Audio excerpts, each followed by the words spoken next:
over this recent past, when speaking to many singers, entertainers, and all around good folk of entertainment as well as others, I'm delighted to welcome a lady who released her debut single relatively recently. It's been a huge success for her. It's called The Irishman. She's a music teacher and plays all sorts of wind instruments and brass instruments, and her instrument of choice is the saxophone. Brought up in Chester from Irish parents, we're delighted to say a big hello, Kathleen Devine. Kathleen, how are you? Hi, Jerry. I'm brilliant. Thanks for giving me a ring. Thanks for speaking to me. It's lovely to speak to someone. a real pleasure. A real pleasure. At the moment, yeah, this is how we're doing it now. Indeed it is. Indeed it is. Kathleen, you're based in Galway. You live and you work in Galway. I am, yeah, for the past 2 years. So very happy, settled in. Originally from Chester, though, as you said, but happily settled in Galway now. Right. Made a nice transition. Right, that's lovely. And you're a music teacher. I am, music and history. So I've moved over to do the Masters in Education over there. So I've been teaching secondary schools. So I'm in Galway at the moment, just finished placement in the Bish before COVID-19 happened, and yeah, loving it. Love doing the music and the history. Two best subjects. Right, excellent stuff. And what do you call it? Recently, in more recent times, you've been doing some songwriting, and among them is that the original song that's been released at the moment called the Irishman. How did that all come about? Yeah, it did. This was a song I wrote last summer, so not even 12 months ago, when we were allowed to go out on the road. And I was in Donegal with my mum, because that's where her family's from, and we were in the car, and we must have been in the car for about 40 minutes. And I remember, because at the start of the journey, we were listening along to the radio, we were out and about, and a survey came on, and it said it was a survey about the most attractive countries, men across the world from the most attractive countries, being from 1 to 50. So 1 was the most attractive, 50 was the least attractive. And this radio station said, out of this international survey, the Irishmen had come in number 50, so the least attractive of all countries. And I turned to my mum, and this was at the beginning of the journey, and I said, no. I said, that's completely wrong, because I've travelled around with study and music from the States to England to Ireland now before. I said, no. I said, this is completely wrong. So I had a pen and paper in the car, just because we've always like an atlas on the floor. So I grabbed the pen and paper, there's doodles on all my mum's atlases, and we just, by the time we got to where we were going, we had the song. So yeah, so this one came very quickly, and it's a bit light-hearted, and it was in response to that survey, which was completely incorrect. So well done to you. Exactly. Fancy putting us down at number 50. Fair play to you. I know. Yes, the song was definitely. I don't know who they were surveying. Exactly. Yes. Some people who are totally tasteless. That's for sure. But, absolutely, they got the numbers the wrong way around. No, definitely gotta have. Not been biased or anything else. Kathleen, tell me this: your parents. You grew up in Chester. Your parents are from Ireland. Yeah, well, their parents are from Ireland, so they were both from Liverpool actually, but my mum's family are from Donegal, so we still go to Donegal around where she's from, so her family from Moville, and my dad's family were from Wexford, but we've lots of friends now, in Galway, Roscommon area, there's lots of links between Ellesmere Port and Chester, and Liverpool, of course. So my mum and dad are actually both from Liverpool, but we still go over a lot to Donegal, particularly where my mum's family are from. Right, excellent stuff. And you're enjoying you're obviously settled down well in Galway. You're enjoying your time in Galway.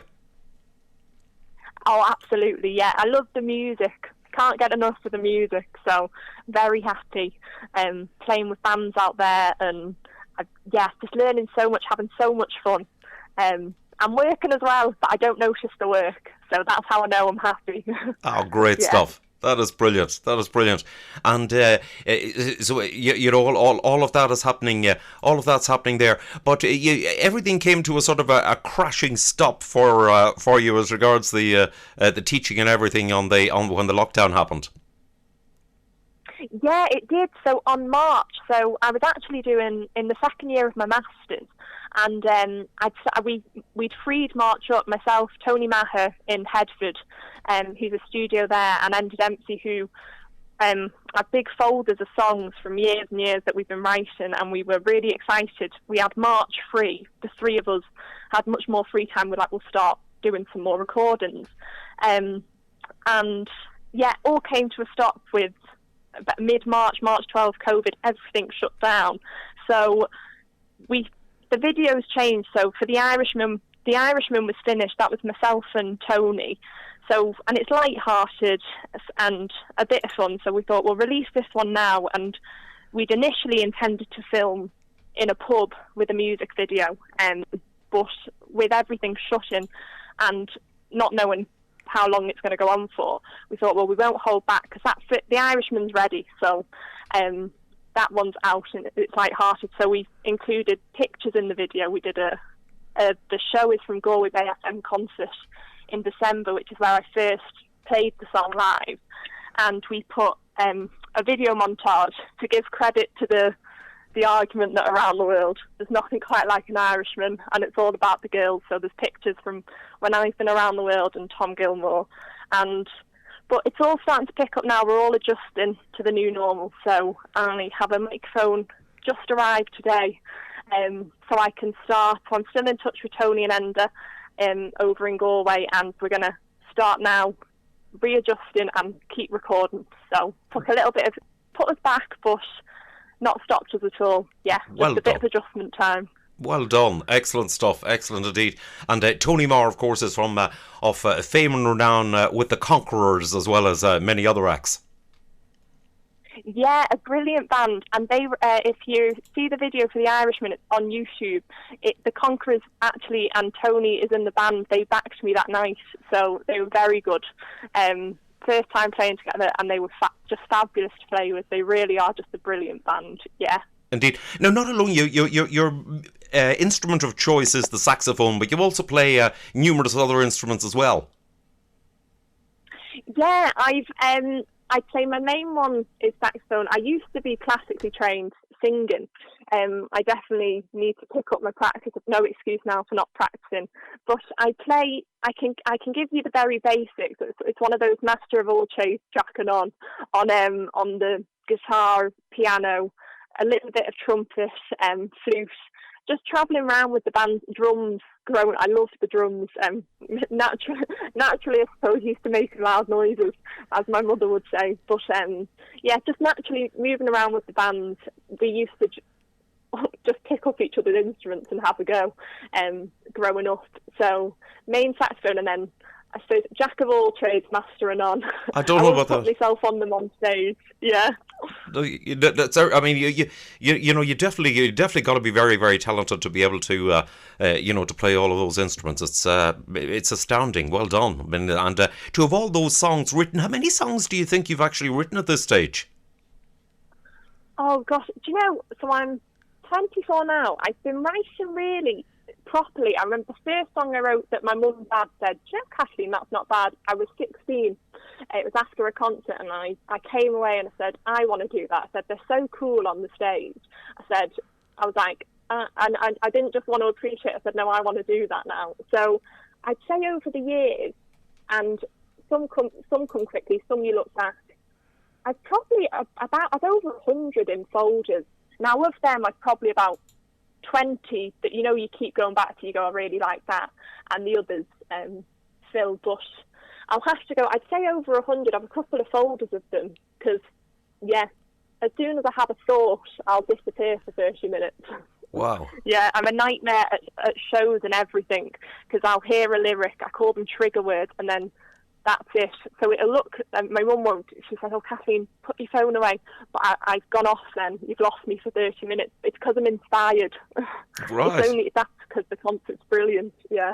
Excellent. That's superb. And it's very, very interesting to hear, that you wrote The Irishman in just that, that short of time. I mean, that's you've got to have an astounding natural talent to be able to do something like that.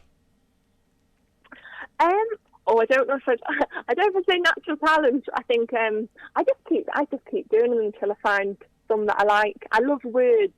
I suppose that's probably part of the teacher in me as well. I think the power of words is amazing. So if I hear something and I disagree with it, I want to try and I'm like, what about that sentence do I disagree with? So I like to have fun with words. I think they can make you feel great and positive messages. So I think I just love lyrics. I love words, and I think that's why I took to songs. I love how when you click with a song, there's some, and that just the phrasing is beautiful. So I'm going off on one now. This is probably, it's much easier for me to condense it. I'm never short of words, so it's nice to try and figure out what you're saying and put it into 2 or 3 minutes. Well done. That's superb. Who are your biggest influences? Oh, do you know, I love so many, such a variety, because I've been exposed to such a variety of music. I love Christy Moore and Jim McCann, and I love the lyrics, like old your staple lyrics, and I look over to America quite a lot for that as well. So songs like Garth Brooks, Brad Paisley, and even to Stormzy and everything that's in the charts in the UK, I listen to. I'd say my main influences, though, when I listen to them and go beautiful, are things like Sweet 16, Whiskey Lullaby, and these plays on words. Something really cheeky. Is it Carrie Underwood, Before He Cheats? I just love. She digs the keys into the car. She carves her name into his leather seat. I just love the imagery. So I'd say Christy Moore, Jim McCann, even Ed Sheeran. Right. I love so many of the journeys. Yeah. That's a wide. I'm always watching. Right. That's a wide variety. I mean, there's a fair old gap from the likes of Jim McCann and Christy Moore to Stormzy. Yeah, but there's truth in all the lyrics. It's all their truths. So I'm not an easy nut to crack. Indeed. Yes. Yeah. Yes. It's like follow what you're saying. It's a fair old gap. Kathleen, listen, it's been brilliant to catch up with you and brilliant to talk to you. And I wish you all the success in the world. Fingers crossed you'll be in action again and in action on stage as well, and singing and also recording. And it's been lovely to talk to you. Hopefully you get back to Galway soon. Oh, thanks so much. And hopefully when these new songs come out, I'll send one and you might be able to see the influences from the other. It'll make more sense than where the influences are coming from. Yeah, you'll see the variety, but all through my words. But it's been lovely to speak to you. So thanks for giving me a call, and nice to speak to anyone, especially at the moment. So yeah, my best to everybody, and stay safe and stay well.